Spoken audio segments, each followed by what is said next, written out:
এদিকে শনিবার জলপাইগুড়ি কেন্দ্রের তৃণমূল কংগ্রেস প্রার্থী নির্মল চন্দ্র রায়ের সমর্থনে ডাবগ্রাম ফুলবাড়ি জাবারভিটা জুনিয়র স্কুলের মাঠে সভা করেন তৃণমূল সুপ্রিমো মমতা বন্দ্যোপাধ্যায়। আর সেই সভামঞ্চ থেকে ডাবগ্রাম ফুলবাড়ির বিধায়ক শিক্ষা চ্যাটার্জিকে আক্রমণ মুখ্যমন্ত্রী কটাক্ষের পাল্টা জবাব দিয়েছেন ডাবগ্রাম ফুলবাড়ি বিধায়িকা শিক্ষা চ্যাটার্জি।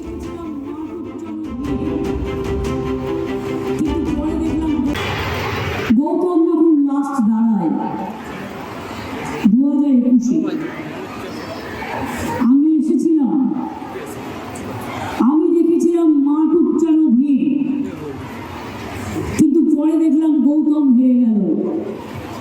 আর যাকে আপনারা জেতালেন, আমি কারোর সম্বন্ধে বিজেপির মতো কুরুচি মন্তব্য করতে চাই না, কিন্তু মনে রাখবেন তাকে রাস্তা থেকে তুলে নিয়ে এসে গ্রাম সভার বা পঞ্চায়েত সমিতির কোনো একটা মেম্বার আমি করেছিলাম।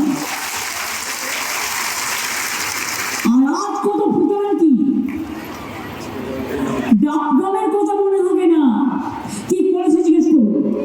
আপনারা যে বিজেপিকে ভোট দিয়ে জেতালেন, নর্থ বেঙ্গলের সব সিট বিজেপি পেল।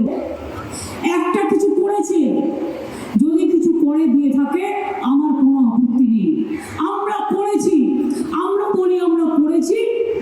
মালবাজারে যখন বন্যাটা হয়ে গেল, সেই ভরকা বান, সেই সময় কিন্তু উনি আসতে পারলেন না এখানে, সেই সময় কিন্তু আসেননি উনি। যাননি। সন্দেশখালীর মহিলারা বারবার এখনো বলছেন, ওনার বিরুদ্ধে নালিশ করছেন মানুষের কাছে।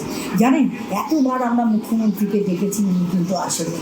আমিও ঠিক একই রকমভাবে নালিশ করছি মুখ্যমন্ত্রীর নামে।